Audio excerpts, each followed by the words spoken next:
ओम नमो भगवते वासुदेवाय। ओम नमो भगवते वासुदेवाय। ओम नमो भगवते वासुदेवाय। नारायणं नमस्कृत्य नरं चैव नरोत्तमं देवीं सरस्वतीं व्यासं ततो जयमुदीरये। नष्टप्रायेषु भद्रेषु नित्यं भागवत सेवया भगवती उत्तम श्लोके भक्तिर्भवती नैष्ठिकी। नमो विष्णुपादाय कृष्णपृष्ठाय भूतले श्रीमते भक्तिवेदांत स्वामिनिति नामिने। नमस्ते सारस्वती देवी गौरवाणी प्रचारिणे निर्विशेष शून्यवादी पाश्चात्य देश तारिणे। श्रीमद् भागवतम स्कंद 1 अध्याय 6 नारद तथा व्यास देव का संवाद।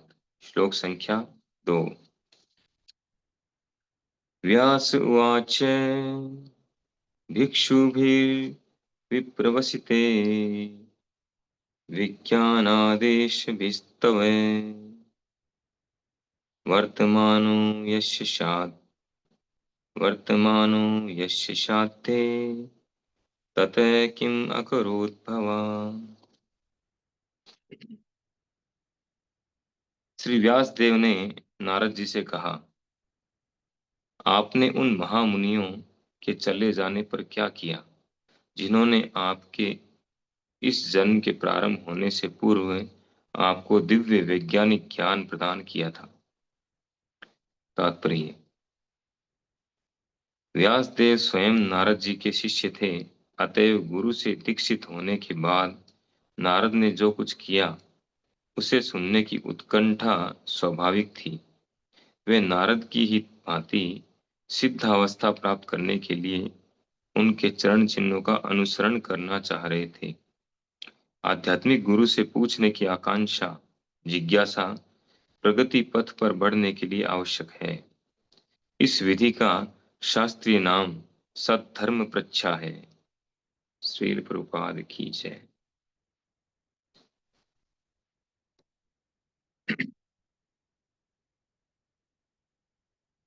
तो यहाँ पर इस श्लोक में, इससे पहले वाले श्लोक में हमने देखा, सूत गोस्वामी जी बताते हैं कि नारद जी के जन्म तथा कार्यकलापों के विषय में सब कुछ सुन लेने के बाद ईश्वर के अवतार तथा सत्यवती के पुत्र व्यासदेव ने इस प्रकार पूछा। तो बताते हैं कि आगे फिर क्या हुआ, क्योंकि जो 88,000 ऋषि हैं उनको भी जिज्ञासा थी आगे क्या हुआ। उन्होंने पूछा तो, क्योंकि प्रश्न उत्तर जो है, प्रश्न होने जरूरी है। जब तक प्रश्न नहीं होंगे तब तक चर्चा आगे नहीं बढ़ सकती है। प्रश्न नहीं होंगे तो वक्ता है कितना बोलेगा, वो बोलेगा भी तो क्या पता कितना अंदर जा रहा है या नहीं जा रहा है, इधर से सुन के उधर निकाल रहे हैं, वो इंटरेस्ट ले रहे हैं कि नहीं ले रहे हैं। ये पता तभी चलता है जब प्रश्न आते हैं, और वो भी रेलेवेंट, चर्चा से संबंधित प्रश्न। तो यहाँ पर अब इस दूसरे श्लोक में प्रश्न पूछ रहे हैं व्यासदेव जी नारद मुनि जी से कि उन महामुनियों के चले जाने पर आपने क्या किया। पूर्व जन्म में, इससे पहले वाले जन्म में, नारद जी का जो पिछला जन्म हुआ था उसमें उन्होंने भक्तों की सेवा की, और भक्तों की सेवा की तो उन्होंने उनको विशेष दिव्य ज्ञान दिया, भगवान के विषय में दिव्य ज्ञान प्रदान किया। और उस ज्ञान को लेकर के उन्होंने क्या किया, ज्ञान प्राप्त करने के बाद में पूरा प्रोसेस पूछना चाह रहे हैं, क्योंकि नारद मुनि जी ने शॉर्टकट बताया था उस समय। अब वो डिटेलिंग में जानना चाहते हैं कि आपने क्या किया।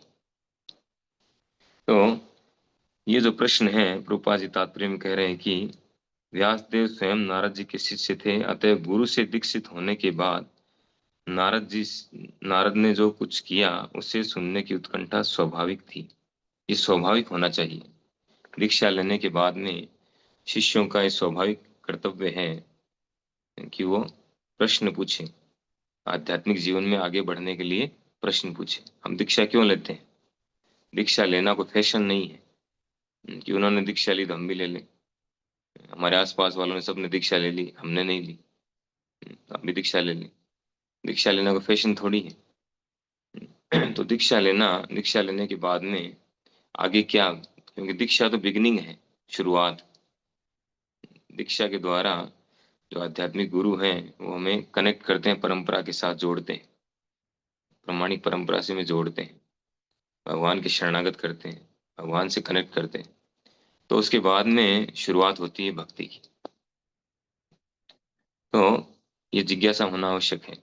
कुछ लोगों को देखते हैं, वो दीक्षा के पहले तो खूब उछल कूद मचाते हैं, खूब जिज्ञासाएं होती है, खूब दिखते हैं, हर प्रोग्राम में दिखते हैं। और जैसे दीक्षा होती है, दीक्षा के बाद में मिस्टर इंडिया बन जाते हैं, गायब हो जाते हैं, पता ही नहीं कहाँ चले गए। कुछ दिन बाद तो उनके नाम ही हट जाता है उनका इतिहास से, कि ऐसे कोई व्यक्ति थे या नहीं थे, पता ही नहीं, लोग भूल जाते हैं थोड़े दिन बाद। जबकि दीक्षा के बाद जो है ज्यादा एक्टिव होना चाहिए व्यक्ति को, लेकिन वो गायब हो जाते हैं दीक्षा के बाद, अता पता नहीं रहता कहाँ गए। क्योंकि वो सोचते हैं, ऐसे लोग सोचते हैं कि बस दीक्षा हो गई, दीक्षा के पहले हमारी जिम्मेदारी थी जो कुछ भी करना था, और दीक्षा के बाद गुरु जी की जिम्मेदारी है, जो करना है वो करेंगे, वही विमान लेके आएंगे हमारे लिए, है ना। हम चाहे कुछ भी करें, उल्टा सीधा सारे उत्पात मचाएं, कुछ भी करें, सारे नियम तोड़ें, कुछ भी करें, हम स्वतंत्र हैं। और गुरु जी फंस गए हैं दीक्षा दे करके, अब उनकी जिम्मेदारी है, वो हमारे लिए करेंगे जो करना है, भगवत धाम भी वही लेके जाएंगे। ऐसा होने वाला नहीं है, इस भ्रम में नहीं रहना चाहिए। दीक्षा तो शुरुआत है, दीक्षा के बाद में जो है शिष्य की ड्यूटी है जो कुछ भी करना है, फिर गुरु जी की ड्यूटी नहीं है, उनकी ड्यूटी खत्म। उनकी ड्यूटी इतनी है कि आप उनसे गाइडेंस लें, उनके गाइडेंस में रहें, वो आपको गाइड करेंगे। तो ये जिज्ञासाएं स्वाभाविक रूप से होनी चाहिए। क्या जिज्ञासा होनी चाहिए, कि जिस प्रकार से गुरुदेव इतने एडवांस किया, उन्होंने इतनी प्रगति की है आध्यात्मिक जीवन में, उनका ग्लोरिफिकेशन सुनते हैं। जैसे यहाँ पर नारद मुनि जी के विषय में बताया जा रहा है, नारद मुनि जी जो हैं सिद्ध व्यक्ति हैं, परम हंस हैं, एनी टाइम भगवान के भजन में लगे रहते हैं। दूसरा, उनका जो शरीर है वो भी हमारी तरह भौतिक नहीं, आध्यात्मिक है वो। तो उनके बारे में जिज्ञासा होनी चाहिए कि कैसे इन्होंने ये सक्सेस हासिल किया, प्राप्त किया, कैसे सक्सेस हुए। और क्षेत्रों में तो हम खूब जिज्ञासा करते हैं, दूसरे दूसरे क्षेत्रों में, भौतिक क्षेत्रों में उन्नति करने के लिए लोग खूब जिज्ञासा करते हैं, दूसरों की बुक्स पढ़ते हैं। जो सक्सेस हो चुके हैं, बिजनेसमैन है या कोई और सर्विसमैन है, जो सक्सेस, उनसे पूछते हैं कि आपने कैसे, आप कैसे सक्सेस हुए। उन पे बुक्स लिखी जाती है, ऐसे ऐसे लोगों पर तो कई किताबें लिखी गई हैं बड़ी बड़ी, कि कैसे सक्सेस हुए। उनसे पूछते हैं लोग कि आप कैसे सक्सेस हुए, आपने कैसे इतना बड़ा एम्पायर खड़ा कर लिया। उन पे बुक्स लिखी जाती है और लोग उसको खरीद खरीद के पढ़ते हैं। इवन जो मोटिवेशनल स्पीकर है वो उनका एग्जाम्पल देते हैं कि उन्होंने ऐसे सक्सेस हासिल किया, इस तरह से वो सक्सेस हुए। जैसे वो एमडीएच मसाले वाला है, वो पाँच 5वीं क्लास तक पढ़ा, उसके बाद में उन्होंने अपना खुद का काम शुरू किया मसाले का, छोटे से काम से शुरू किया, करते करते बढ़ते बढ़ते इतना बड़ा एम्पायर खड़ा किया, पूरा वर्ल्ड फेमस हो गया। तो एक बार न्यूज में आया पूरा डिटेल, अखबार में, कि इस तरह से इस व्यक्ति ने इतना, इस यहाँ से शुरू किया, यहाँ तक पहुंचा, कैसे पहुंचा, पूरा बताया और डिटेल। थोड़े दिन बाद में बुक्स लिखी जाएगी, कैसे सक्सेस हुए, लोग उसको पढ़ते हैं लाला। लेकिन आध्यात्मिक जीवन में कोई रुचि नहीं, कैसे सक्सेस होना है। तो उससे ज्यादा रुचि हमारी आध्यात्मिक जीवन में होनी चाहिए, आध्यात्मिक प्रश्न आने चाहिए, कैसे हम प्रगति करें, कैसे और अपडेट हों, ये प्रश्न होने जरूरी है। नहीं तो हम कभी प्रगति नहीं कर पाएंगे। तो आध्यात्मिक गुरु से पूछने की आकांक्षा प्रगति पथ पर बढ़ने के लिए आवश्यक है। आध्यात्मिक गुरु हैं, उनसे पूछना बहुत आवश्यक है। अब देखिए, भगवत गीता है, श्रीमद् भागवतम है, बाकी हमारे जो शास्त्र हैं, वैदिक शास्त्र हैं, वो सब कैसे शुरू होते हैं, प्रश्नों से शुरू होते हैं। गीता, भगवत गीता क्यों सुनाई भगवान, कैसे शुरू हुई? सबसे पहले धृतराष्ट्र के प्रश्न से शुरू हुआ। धृतराष्ट्र ने पूछा कि मेरे और पांडु के पुत्रों ने क्या किया युद्ध भूमि में एकत्र होकर के, बताओ मुझे। संजय से प्रश्न किया, क्योंकि संजय जो है उनके पास में ये एबिलिटी थी, ये योग्यता थी कि वो वहां बैठे बैठे पूरा कुरुक्षेत्र जो है उसको देख सकते थे। तो इसीलिए उनसे प्रश्न किया और उनके प्रश्न से शुरुआत हुई। उसके बाद उन्होंने बताया किस तरह से क्या क्या चल रहा है वहां पर। हैं? उसके बाद अर्जुन पूछते हैं प्रश्न। अर्जुन भगवान के शरणागत होते हैं। शरणागत होकर के भगवान से पूछते हैं कि अब मैं क्या करूं, मुझे कुछ समझ नहीं आ रहा है, आप मुझे गाइड करिए। हम्म, तब भगवान उनको गाइड करते हैं, भगवान बोलना शुरू करते हैं। फिर वहां पूरी पूरी गीता में क्या है, प्रश्न उत्तर प्रश्न उत्तर प्रश्न उत्तर।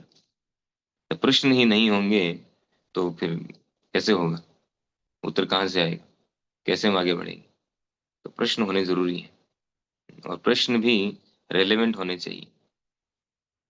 अगर हम आगे आध्यात्मिक जीवन में आगे बढ़ना चाहते हैं तो वैसे प्रश्न होने चाहिए। और वैसे वैसे प्रश्न कहाँ से आएंगे, कैसे आएंगे, जब हम प्रॉपर सुनेंगे, भक्तों का संग करेंगे, भक्तों से सुनेंगे, तात्पर्य पढ़ेंगे, ग्रंथ पढ़ेंगे, तब प्रश्न आएंगे हमारे मन में कि अरे ये यहाँ ऐसा लिखा है, नहीं ऐसे कैसे है, मेरे तो समझ नहीं आ रहा है। समझ नहीं आया तो पूछो। तो इस तरह से प्रश्न आने जरूरी है अगर हम आगे बढ़ना चाहते हैं। तो इस विधि का शास्त्रीय नाम सद्धर्म प्रच्छा है। सद्धर्म प्रच्छा। सत यानी सत्य, धर्म यानी धर्म, यानी जो वास्तविक धर्म है, परम धर्म है, परोधर्म, परोधर्म के विषय में जिज्ञासा करना, पृच्छा पूछना। इस विधि को शास्त्रीय नाम क्या है, सद्धर्म पृच्छा। यानी परो परो धर्म, दो प्रकार के धर्म ना, अपरा और परा। तो जो परा परो धर्म है, परम धर्म है हमारा, उसके प्रति जिज्ञासा होनी चाहिए। श्रेय और प्रेय हम पहले डिस्कस कर चुके हैं कई बार। तो श्रेय क्या है, परो धर्म, कि हम कौन हैं, हम कहाँ से आए हैं, ये शरीर छोड़ने के बाद कहाँ जाएंगे, ये भौतिक प्रकृति कैसे चल रही है, इसको कौन चला रहे हैं, भगवान कौन है, उनके साथ हमारा क्या संबंध है। ये सब प्रश्न आने चाहिए। हम क्यों कष्ट उठा रहे हैं यहाँ पर।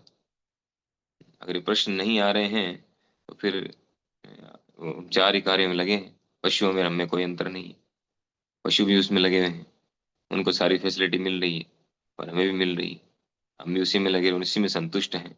प्रश्न नहीं कर रहे हैं कि हम क्यों कष्ट उठा रहे हैं, हम तो सुखों के लिए प्रयास कर रहे हैं, तो फिर दुख क्यों आ रहे हैं हमारे जीवन में, ये प्रश्न होना चाहिए।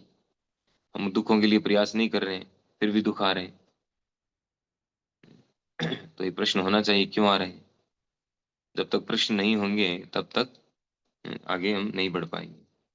तो संपूर्ण शास्त्रों में, हमारे वैदिक शास्त्रों में प्रश्न उत्तर है, और प्रश्नों के कारण ही उत्तर के रूप में हमें ये वैदिक शास्त्र प्राप्त हुए हैं, ये दिव्य ज्ञान हमें प्राप्त हुआ है। तो यहाँ पर व्यास देव जी नारद जी से, क्योंकि नारद मुनि उनके गुरु हैं, तो व्यास देव जी चाहते हैं कि मैं भी ऐसी सिद्धावस्था प्राप्त करूं, होना भी चाहिए, कि हम भी भक्ति में आगे बढ़े, हम भी उत्तम अधिकारी बने, शुद्ध भक्त बने। क्योंकि शुद्ध भक्त बनना, शुद्ध भक्ति को प्राप्त करना ही हमारा लक्ष्य है।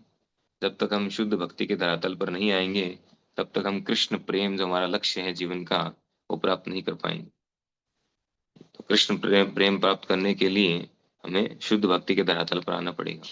और शुद्ध भक्ति के धरातल पर आने के लिए जो है जिज्ञासा होनी जरूरी है। बिना जिज्ञासा के हमको हमारा मनगढ़ंत तरीका तो बना नहीं सकते आगे बढ़ने का, कि हमारे हिसाब से बढ़ जाएंगे। हम्म, हमें पता है हम बढ़ जाएं, कर लेंगे हम, ऐसा नहीं है। बहुत सारी चीजें हैं, हर स्टेप पर हमें पूछना होता है, हर स्टेप पे हमें गाइडलाइन लेना होता है। तो इसलिए प्रश्न आवश्यक है अगर हम आध्यात्मिक जीवन में प्रगति करना चाहते हैं।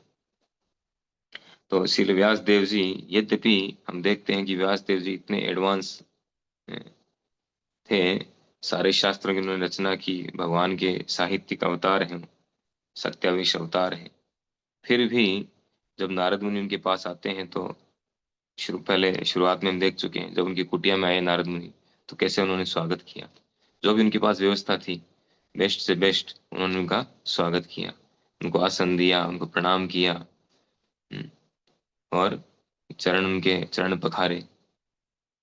तो इस तरह से भक्तों का स्वागत करना, गुरुदेव का स्वागत करना, सत्कार करना, उनको उनको उनका सम्मान करना, एकदम डाउन टू अर्थ होना उनके समक्ष। फिर प्रश्न पूछना, विनम्रता, विनम्रता पूर्वक। प्रश्न पूछने के भी कई तरीके हैं। कुछ लोग जो हैं प्रश्न ऐसे पूछते हैं चैलेंज करने की मूड में, जैसे अगले को चैलेंज कर रहे हो। इस तरह से प्रश्न नहीं होने चाहिए।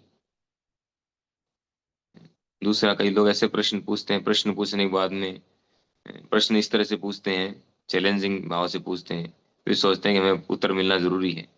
वो भी कंडीशन होती है उनकी। ऐसा नहीं होता है, सामने वाले की मर्जी है, उत्तर दे तो दे, नहीं दे आप, वो लगेगा कि आप इसके लायक हो तो आप उत्तर देंगे, नहीं नहीं देंगे। तो कई तरीके हैं। तो प्रश्न जो है बहुत ही विनम्रता से पूछना चाहिए। भगवान इस बात को गीता में बता चुके हैं।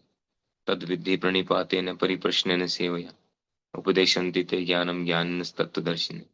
ये सबसे पहले क्या होना चाहिए? तद विद्धि प्रणिपातेन, प्रणिपात, शरणागत होना। सबसे पहले गुरुदेव के शरणागत होना चाहिए। प्रणिपात करना, प्रकृष्ट रूपेण निपात, यानी पूर्ण रूप से शरणागत, 100%। तो पूर्ण रूप से शरणागत होंगे। तद विधि प्रणिपातेन परिप्रश्नेन सेवया। और फिर उनसे उनकी सेवा करें, उनसे प्रश्न करें। ये सब बाद का प्रोसेस है। सबसे पहले है शरणागत होना, ये आवश्यक है। विनम्रता, विनम्रता नहीं होगी तो हम शरणागत नहीं हो पाएंगे। अमानित्व, अमानित्व का भाव होगा, अहंकार शून्य होंगे तभी हम विनम्र हो पाएंगे। थोड़ा सा भी अहंकार है मन में तो विनम्र नहीं हो पाएंगे, अमानी नहीं हो पाएंगे। मान प्राप्त करने का, सम्मान प्राप्त करने का थोड़ा भी अगर भाव है हमारे मन में तो हम विनम्र नहीं हो पाएंगे। और विनम्र नहीं हो पाएंगे तो फिर प्रश्न भी हमारे वैसे ही होंगे, फिर चैलेंजिंग भाव वाले, चैलेंजिंग मूड में। तो ऐसे प्रश्नों से कभी भी आध्यात्मिक प्रगति नहीं होगी।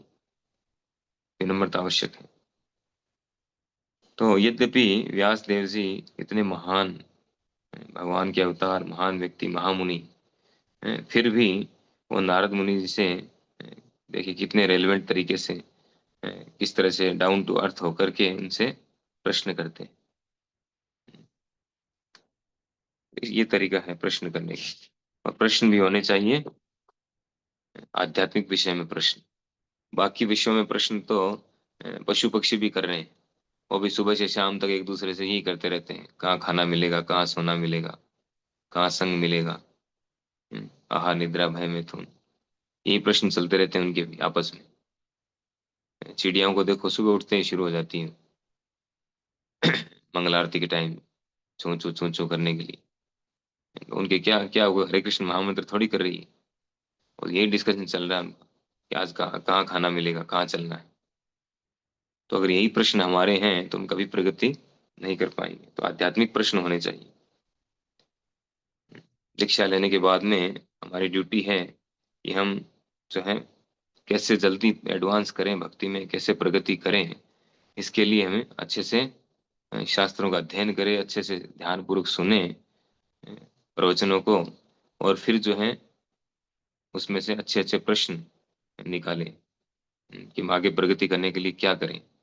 उसके और उससे संबंधित विषयों से संबंधित प्रश्नों को नोट करें, फिर वो प्रश्न पूछें जब भी अवसर मिले। तभी हम जल्दी एडवांस कर पाएंगे। हरे कृष्णा। श्रीमद् भागवत महापुराण की जय। श्रील प्रभुपाद की जय।